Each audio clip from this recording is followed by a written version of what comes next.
Sejam todos muito bem-vindos ao terceiro vídeo dessa série que estamos realizando aqui no livro de Ezequiel. Hoje vamos falar do capítulo 2 e vamos invadir um pouquinho do capítulo 3 para não perder o fio da meada ali, porque o começo do 3 tem muito a ver com o que a gente vai ver no capítulo 2 como um todo. Então vamos continuar nosso estudo. Eu sou Thiago Fernandes e esse aqui comigo é Fernando Fernandes, que está nos auxiliando nessa jornada de aprofundamento do nosso estudo bíblico aqui de Ezequiel. Seja bem-vindo, Fernando. Muito obrigado, um prazer estar aqui novamente. Certo, Fernando. Então, como a gente estava vendo no livro de Ezequiel, a gente falou um pouco da questão daquelas figuras no capítulo 1 que aparecem nesse início de visão.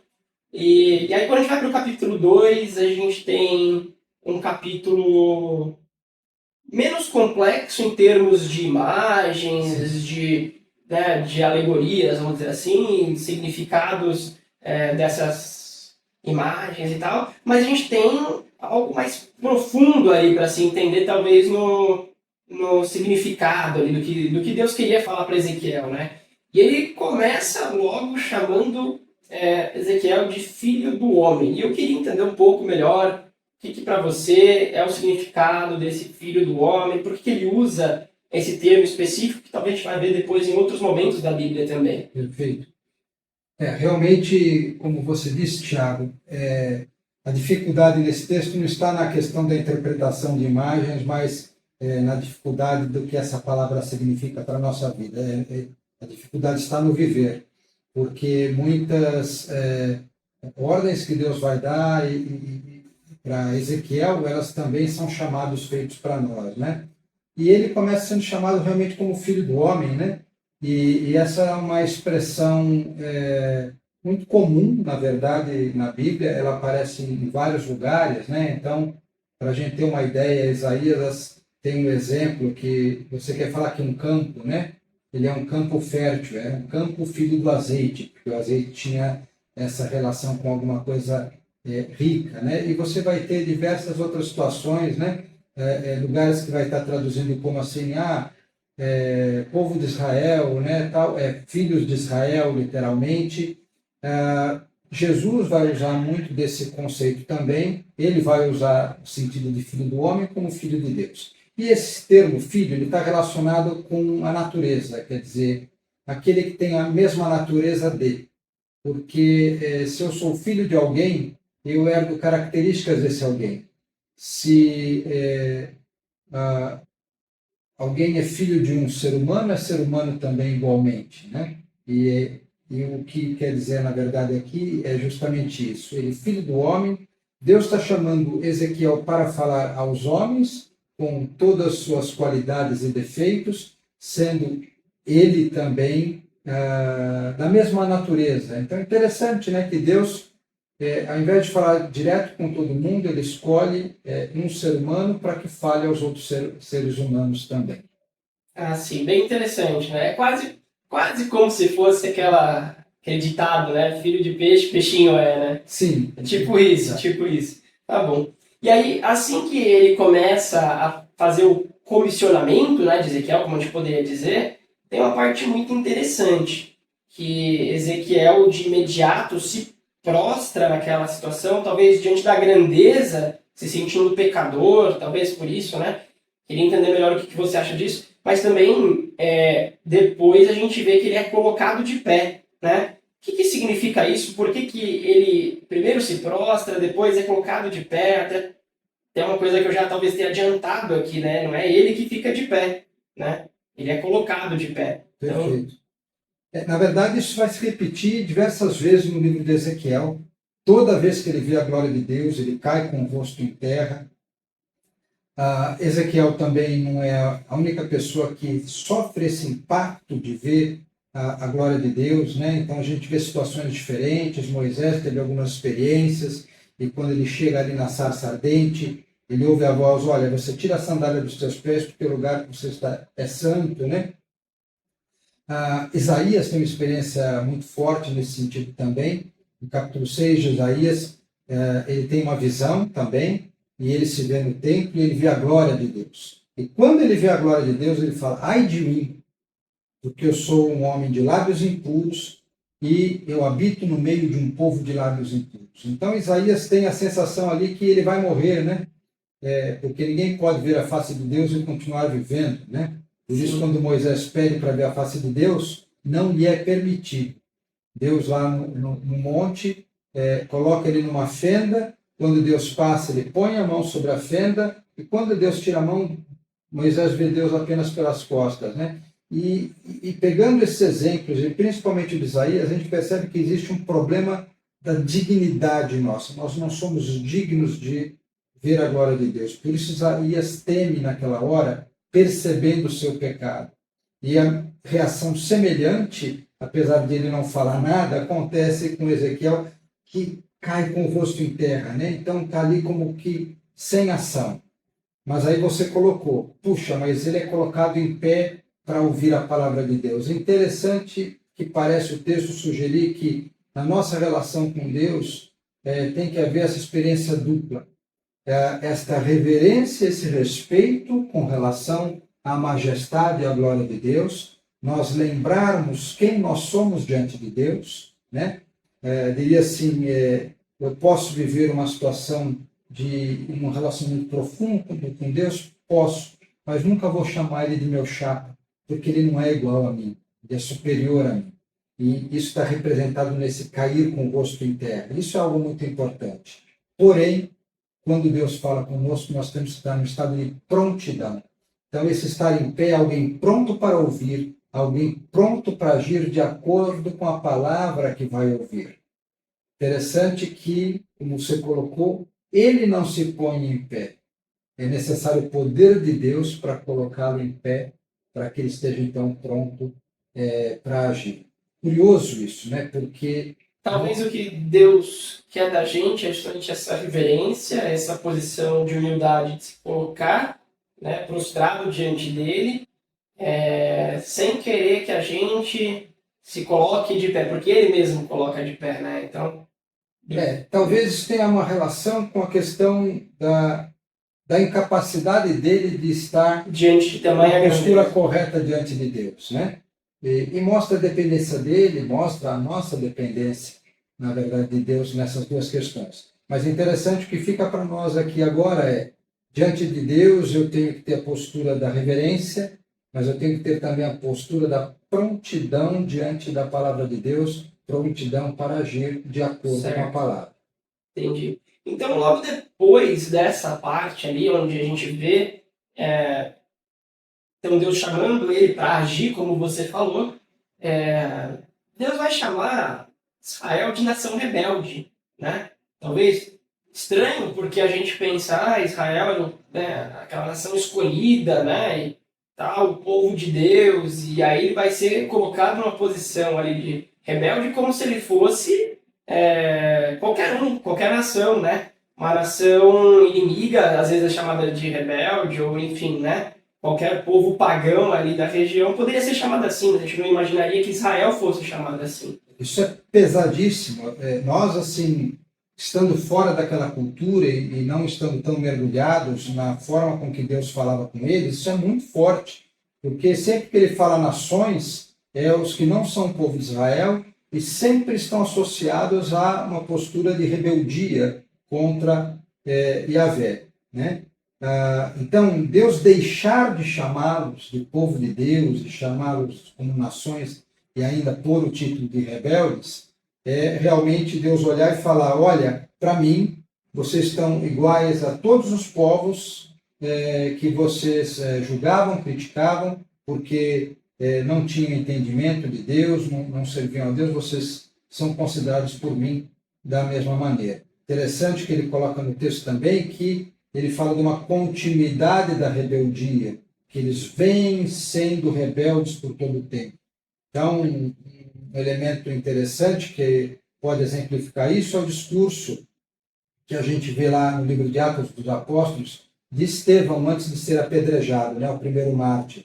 Ele vai fazer um resumo de toda a história de Israel, desde a saída do Egito, e vai demonstrar que o povo foi rebelde contra Deus em todo o tempo, na caminhada no deserto, na hora que são impedidos de entrar na Terra Prometida e depois na Terra Prometida, Durante o tempo de juízes, durante o tempo de reis, o povo de Israel foi persistentemente rebelde, né?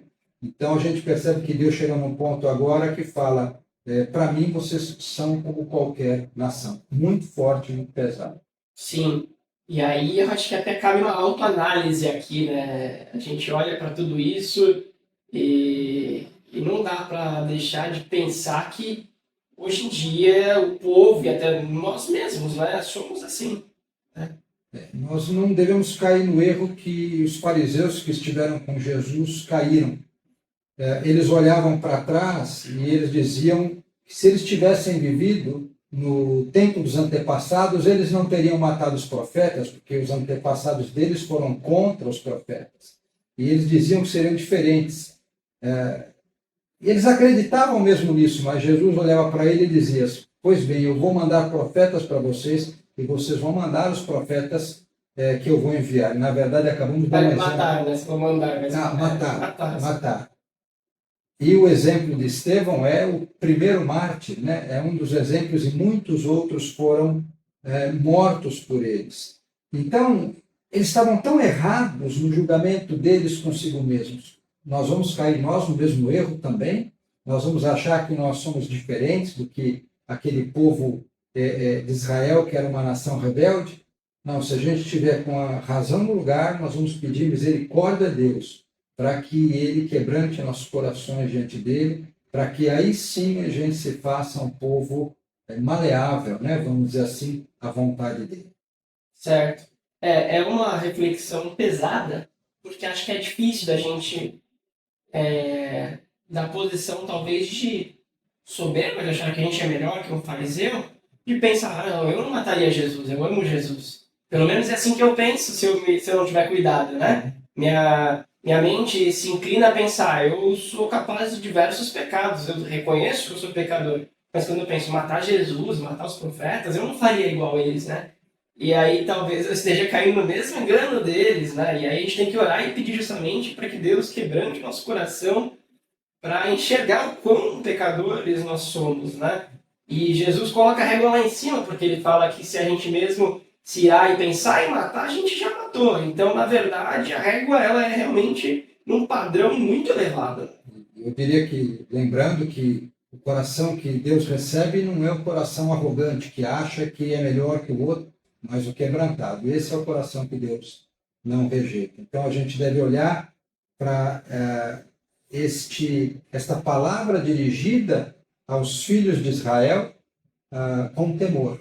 Sim. Com relação a nós mesmos diante de Deus e clamando por misericórdia. Com certeza. E é uma palavra muito dura, né? E que me leva até um outro ponto, que logo em seguida, aqui no texto, a gente vai ver Deus falando para que Ezequiel coma um rolo que é dado a ele, que está escrito dos dois lados, e ele manda comer por inteiro, né?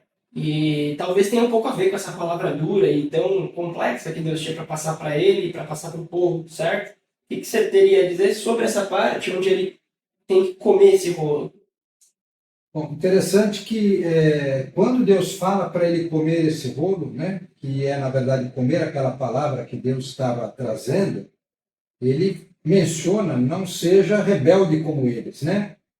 Interessante a gente marcar aqui que vai ter importância na parte final, que no hebraico a palavra que é traduzida normalmente como rebelde é amargo, né? E ela tem uma ligação interessante porque quando o povo é tirado do Egito, eles encontram águas amargas. E eles se tornam amargos, quer dizer, a água amarga é algo que eu tomo e eu rejeito, né? E eles se tornam amargos, rejeitando a Deus e o caminho que Deus estava propondo. Então, Deus está dizendo para ele assim, não seja amargo, não seja rebelde, como esse povo é, e come minha palavra. Opa, interessante, né? Comer a palavra. Essa é uma figura usada em diversos lugares, né? No sentido de que Jesus mesmo disse que nem só de pão vive o homem, mas de toda a palavra que procede da boca de Deus. E esse texto, Jesus não está sendo original, ele está citando um texto do Antigo Testamento, né? Então, essa relação da palavra como alimento, ela é forte, né? Então, o que Deus está dizendo para ele ali é: você vai ser meu mensageiro, mas primeiro você tem que se alimentar da minha palavra para que depois você possa transmitir a minha palavra. Né? Isso é muito forte, porque se isto serve para Ezequiel, porque está sendo comissionado por Deus a levar essa mensagem para eles, não vai servir para nós que somos comissionados por Jesus para sermos testemunhas dele? Então, eu que vou ser testemunha de Jesus e levar a palavra para quem ainda não recebeu Jesus, eu tenho que ter comido, me alimentado daquela palavra. Mesmo que seja uma palavra amarga, como você falou. Sim, aí entra, né, na verdade, o amargor estava nele, né? Mas ele comenta, né, alguma coisa, não sei se você tem aí o texto fácil para a gente estar lendo, Sim, sim. sobre como que era a palavra na boca dele, né? Porque a palavra... Ah, sim, exatamente. Já ia até entrar nesse ponto. Quando ele fala de comer esse rolo, ele diz que na boca dele era doce como mel, esse rolo. E é curioso, né? É muito curioso, porque esse é um texto também que se repete na Bíblia. Jeremias vai também falar da palavra ser doce, né, na sua boca. Ezequiel está falando da palavra ser doce na sua boca. E no livro de Apocalipse isso também vai acontecer. Só que João, aí em Apocalipse, ele fala que na sua boca ela foi doce, porém no estômago amarga. E aí a gente começa a pegar esse sentido de amargor ligado à rebeldia. É uma coisa forte, né? Porque no caso de Ezequiel, de Jeremias e Ezequiel, eles não falam que ela foi amarga, mas é demonstrado que Jeremias fala da palavra ser doce, mas na experiência dele posterior, ele vai se revoltar contra Deus, ele vai reclamar com Deus, ele vai falar: o Senhor me enganou, porque o ministério de Jeremias é muito duro e muito pesado. Todos rejeitam a palavra dele. Na verdade, estão rejeitando ao Senhor. Deus, né? Mas ele, como mensageiro, está sentindo e recebendo essa rejeição. E ele se revolta contra Deus. Olha o sentido da palavra amargor com essa questão da rebeldia, da revolta. Você fala: nossa, mas um profeta de Deus, revoltado contra Deus? Pois é, só lendo Jeremias nós vamos ver essa força da palavra dele, dizendo, ele diz que Deus o enganou, né? E também nós vamos ver isso acontecendo com Ezequiel, ali mais na frente no texto, né? Esse comportamento que vai demonstrar o amargor vai acontecer. E aí a gente vai pensar, seria então uma revolta mesmo, né, dele contra Deus? O ponto do perigo da revolta vem nessa palavra de Deus, quando ele fala com ele, né, não seja amargo, não seja rebelde como este povo, come minha palavra.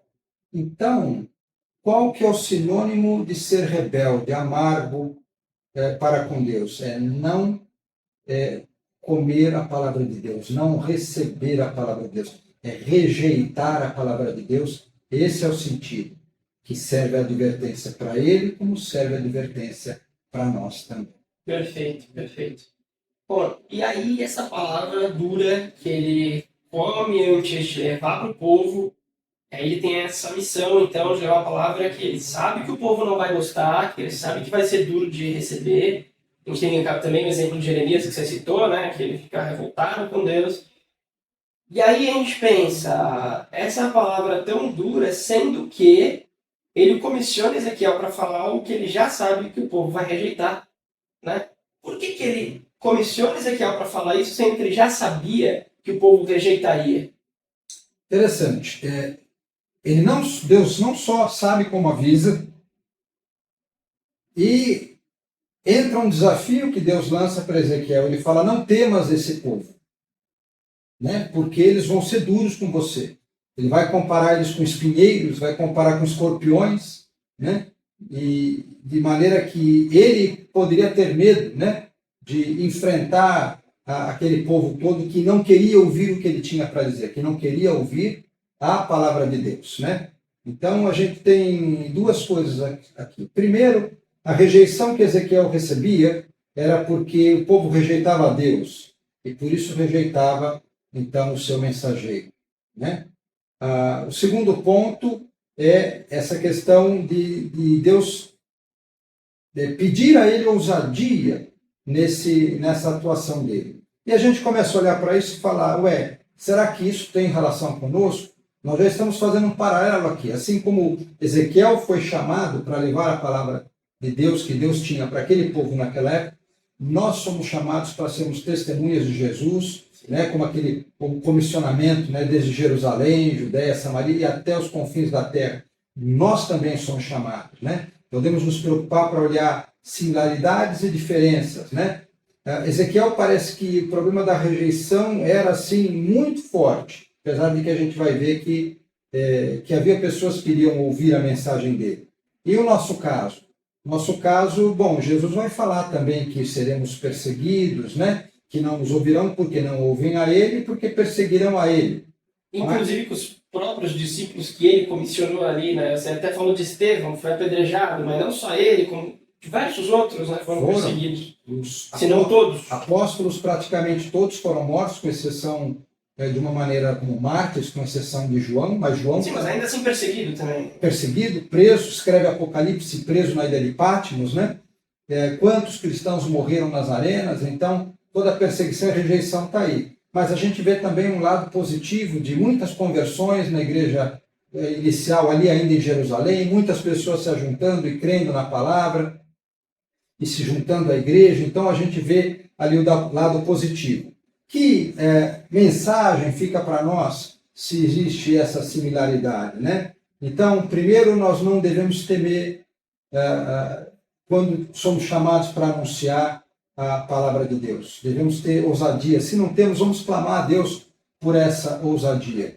Devemos saber que haverá rejeição, como Jesus avisou que haverá rejeição. O ministério de Ezequiel não era medido pelo sucesso de muitas pessoas ouvindo a ele. O sucesso de Ezequiel era medido pela obediência dele a Deus em levar a palavra, quer ouvissem, quer não ouvissem. Então, o nosso sucesso é medido da mesma maneira. Isso é poderosíssimo. Poderosíssimo. É totalmente diferente do que a gente vê por aí, às vezes, né? Igrejas medindo conversões, medindo quantos fiéis elas têm. Não necessariamente elas estão pregando de fato a palavra de Deus, ou então estão pregando de forma parcial, né? Não estão pregando a integralidade dela, como a gente vê aqui no texto onde ele fala para cobrir o rolo todo, né? Ou seja, para ele levar a palavra toda. E acho que isso mostra para a gente tem que refletir a respeito de como tem sido as nossas igrejas e nós mesmos, né? Qual que é o nosso objetivo quando a gente leva a palavra de Deus? Nós queremos converter as pessoas como se fosse no nosso braço, a nossa força, ou deixando o Espírito Santo agir, sendo nossa função meramente levar a mensagem, né? Alguém poderia dizer, mas será que isso vale para o Novo Testamento também? Vale, é incrível como a coerência entre o Velho e o Novo Testamento. Então, Paulo vai falar que nós somos, lá na Carta aos Coríntios, somos agradável aroma de Cristo, né? Quer para aqueles que se salvam, como para aqueles que se perdem. Interessantíssimo esse texto, que a gente vê o cumprimento da vontade de Deus em nós quando anunciamos a palavra, mesmo quando alguém rejeita a palavra. De novo, está rejeitando a Deus e não a nós, e estamos cumprindo a vontade de Deus. Eu não quero dizer com isso que a gente não deva se questionar quanto à qualidade de como levamos a palavra, né? Paulo fazia isso, então ele chega ali quando ele chega na Grécia, ele procura pontos de contato, ele encontra aquele altar lá, o Deus desconhecido, ele arruma nisso um ponto de conexão para poder falar. Ele inclusive cita, né, filósofos da época, ele usa citações de livros da época, de gregos mesmo, para poder fazer essa conexão. Exatamente. Então, esse esforço deve haver, nós devemos nos questionar quanto à qualidade, mas devemos ainda assim ter a ousadia e ouvir a palavra de não temer, porque Paulo foi apedrejado e sofreu muitas situações difíceis pregando o Evangelho. Então também, se nós formos ser fiéis a Deus, vamos passar por dificuldades. E vamos aprendendo com Ezequiel. Não desanimar com aqueles que não ouvem a palavra, né? Não temer as ameaças que tem. Deus está nos chamando para sermos ousados nesse sentido, balizar o sucesso do nosso ministério pela obediência a Deus e não por quantas conversões existem ou estão acontecendo ali ou não, né? E também pelo fato de que comemos a palavra de Deus, nos alimentamos dela antes de transmitir a palavra. Perfeito, perfeito. Você reparou que ele, quando ele fala de comer a palavra, ele insiste, fala várias vezes, dizendo sobre comer a palavra toda. Sim, sim. Então, eu até comentei, né? Do tipo, não deixar uma parte de fora. Isso. A insistência é incrível nesse ponto. E ele vai falar, então, de... primeiro que é o rolo escrito dos dois lados, né? Então, Deus tem muita coisa para nos dizer. Aí ele fala para comer toda a palavra, ele fala para comer tudo que for colocado diante dele, para encher o estômago, várias expressões dizendo que de tudo que Deus nos dá com a sua palavra, eu devo me alimentar de tudo. Isso quer dizer o quê? Eu não devo escolher o que eu gosto ou o que eu não gosto para comer da palavra de Deus. Ah, isto aqui, poxa, que palavra que trouxe um acalento ao meu coração, que paz e tal. Não, essa parte aqui é meio dura, eu não quero, eu não vou ler isso, eu não vou estudar isso. Não, temos que comer toda a palavra de Deus. E logo fica implícito que temos que transmitir toda a palavra de Deus. Então, a palavra de Deus traz o aspecto do juízo de Deus também, que era parte da mensagem de Ezequiel sobre o juízo. E nós não podemos pregar um evangelho manco, onde a palavra do juízo não faça parte. E alguém poderia dizer, mas o Novo Testamento mudou, é só a graça. Poxa, como é que nós vamos ler, então, lá em Mateus, que o machado está posto à raiz e toda árvore que não der fruto será cortada e lançada no fogo. Então, a palavra do juízo está presente também, junto com a palavra da graça, e assim como Ezequiel tinha que comer e transmitir toda a palavra de Deus, nós também temos que comer e transmitir toda a palavra de Deus. Sim, da forma que eu vejo, pelo menos, a graça perde força sem o juízo. Eu preciso de graça para quê, se não existe juízo? Né? Ou, se você for parar para pensar em alguém que está recebendo a palavra de Deus ali, por que essa pessoa precisa da graça de Deus se não existe juízo? Ela está vivendo a vida dela ali sem se importar com as coisas de Deus, afinal de contas. A palavra de Deus pregada pela metade, nela, a graça perde força justamente por isso.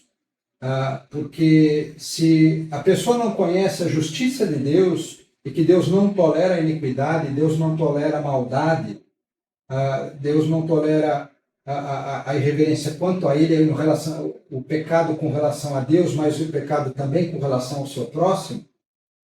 Então, a graça perde sua força se você não vê isso. Agora, se sabemos que seremos julgados e que Deus não tolera o pecado, aí a graça ganha toda a força e a gente vai entender todo o amor de Deus que entrega seu Filho para morrer na cruz por nós. Perfeito. Bom, então, continuando a nossa conversa, eu gostaria de pegar aqui o texto e ler um trecho onde ele diz o seguinte, aqui no capítulo 3, versículo 12 em diante. Depois o Espírito elevou-me e ouvi esta estrondosa aclamação, que a glória do Senhor seja louvada em sua habitação. E ouvi o som das asas dos seres viventes, roçando uma nas outras, e atrás dele o som das rodas. Um forte estrondo. Então o Espírito levou-me e tirou-me de lá, com o meu espírito cheio de amargura e de ira, e com a forte mão do Senhor sobre mim. E aqui eu fico curioso para entender o porquê dessa angústia e dessa ira. Talvez a gente até tenha conversado um pouco sobre isso, mas é engraçado como, nesse momento que ele é retirado dali, ele sente tudo isso, mesmo que ele estivesse recebendo a palavra de Deus, mesmo tendo dito que era doce na boca, mas ele tem esse momento de grande amargura e ira. Então aí é interessante, porque agora finalmente a gente chega no ponto onde Ezequiel tem a mesma experiência que Jeremias teve. Jeremias talvez tenha passado um tempo maior na vida dele, em que ele foi sentindo toda a rejeição daqueles que o ouviam, para depois começar a ficar revoltado, amargo, rebelde com Deus, né? Bem interessante, né, esse jogo de palavras. Exatamente, exatamente. E a gente vê que literalmente o que João fala em Apocalipse, ele menciona literalmente doce na boca, amargo no estômago, a gente vê aqui acontecendo também com Ezequiel. E a palavra amargo, que aqui está traduzido, é mara, né, que é a palavra no hebraico, que está traduzido aqui como amargo, mas lá atrás também já era, né, não seja amargo como eles, come toda a minha palavra. essa palavra que ele fica com amargor, e o outro da ira, traduzido, ele fala do calor, né? Assim, que ele fica quente, né? Então, essa ira. Então, mostra realmente que há uma reação de rejeição a isso. É muito forte, muito pesado para ele. E é muito interessante isso, porque numa relação verdadeira com Deus, por causa da nossa natureza pecaminosa, por causa da nossa limitação como seres humanos, não é incomum que a revolta surja. Né? Não dá para a gente mentir para nós mesmos quando ela vem. E a gente vê profetas de Deus que manifestaram essa rebeldia como cada um com a sua personalidade. Jeremias, então, ele fala com Deus tudo. Ele nunca volta as costas para Deus. Mas ele vai lá com Deus, meio que quase que brigando com Deus, mas ele está resolvendo, como uma ADR com Deus, né? Ali que ele faz. A reação de Ezequiel é diferente. Ele vai ficar, segundo o texto, ele vai ficar paralisado, atônito e paralisado por uma semana. Aquela rejeição dele põe ele num estado que ele fica sem ação por uma semana. O incrível é ver que Deus não fulmina Jeremias pelas palavras dele. Né? Talvez o maior problema seria se Jeremias virasse as costas para ele, mas não, Deus não faz. Deus não vai permitir que ele se mantenha naquela situação, mas Deus tem longanimidade para aguardar aquele trabalhar do coração de Jeremias. E Deus respeita também e tem essa longanimidade, a mesma com Ezequiel, aguardando essa semana de silêncio dele, em que ele está abalado com aquilo, com seu coração amargo, com essa ira, para depois de uma semana voltar a falar com ele. A gente fala uma semana, 7 dias, né? E o número 7 tem um significado simbólico forte na Bíblia, no sentido de algo perfeito, né? Então seria o tempo perfeito para que essa revolta fosse trabalhada no coração dele, né? Isso traz uma lição grande para nós, porque quando a gente ouve mesmo o que Deus tem para nos dizer, por vezes, aquilo vai ser um impacto muito forte em nós, aquilo vai nos abalar. Eu diria que isso faz parte da realidade da nossa relação com Deus. Nós vamos clamar pela misericórdia de Deus, o Espírito Santo dele vai nos conduzir para um caminho de apaziguamento, vamos dizer assim, e de sequência na relação com Deus, em fidelidade, porque nós vamos ver Ezequiel depois trabalhar nas mãos de Deus com uma fidelidade tremenda, né? Isso, na sequência do livro, a gente vai perceber. Perfeito. Eu ia até te perguntar sobre a questão dos 7 dias, mas você já explicou super bem. Então essa era a minha próxima dúvida, porque ele realmente fala, né, que ele foi aos exilados que moravam em Tel Aviv, perto do rio Quebar, e 7 dias ficou lá entre eles atônito, né? É impressionante. Tipo, 7 dias atônito foi algo que abalou profundamente a Ezequiel, né? E você bem disse, tipo, Deus respeita esse tempo, e depois a gente vai ver que Ezequiel, apesar de ter ficado atônito, apesar de ter recebido mal essa mensagem, depois vai refletir em cima dela e vai levar essa mensagem por inteiro para o povo, né? Então, perfeito. Eu queria só pôr um ponto aqui, que, na verdade, essa é uma interpretação. Existem alguns teólogos que fazem interpretações diferentes, mas o ponto que eu me pego é nessa palavra mara, que é a palavra do significado amargor. O povo era amargo e rejeitava a palavra de Deus. Ezequiel, não seja amargo, Deus diz. Come a palavra de Deus, quer dizer, não rejeite. E quando então diz aqui que ele ficou ali amargo, então o sentido é provavelmente o mesmo de alguém que está passando por esse processo de rejeição. Deus já avisou, não rejeite, porque sabia que ele ia ter dificuldade, né? Mas pela graça de Deus, tudo assim, a gente vê que Ezequiel é trabalhado de uma maneira que ele vai viver em fidelidade à missão que Deus está dando para ele. Que nós possamos também entender essas questões de Deus coloca e viver em fidelidade, né? Pregando a palavra de Deus de uma maneira completa. Perfeito. Então, para o episódio de hoje é isso. Obrigado, Fernando, pela presença aí, pelas explicações que realmente esclarecem demais o texto. E para você que está nos acompanhando, fica aí a reflexão. né? A ideia é que esses episódios não sirvam apenas para esclarecimento bíblico, mas para reflexão de todos que acompanham aqui, para que entendam o texto, mas que apliquem isso na vida de vocês. E então espero que vocês tenham gostado e reflitam enquanto vocês aguardam o próximo episódio da nossa série, onde a gente vai dar continuidade no próprio capítulo 3, que não se encerra por aqui, né? Apenas uma questão de separação. Fica melhor essa divisão do segundo capítulo com essa primeira parte do capítulo 3. E na próxima a gente volta com o restante deste capítulo. Tá legal? Então, uma boa semana para vocês e Deus abençoe. Boa semana.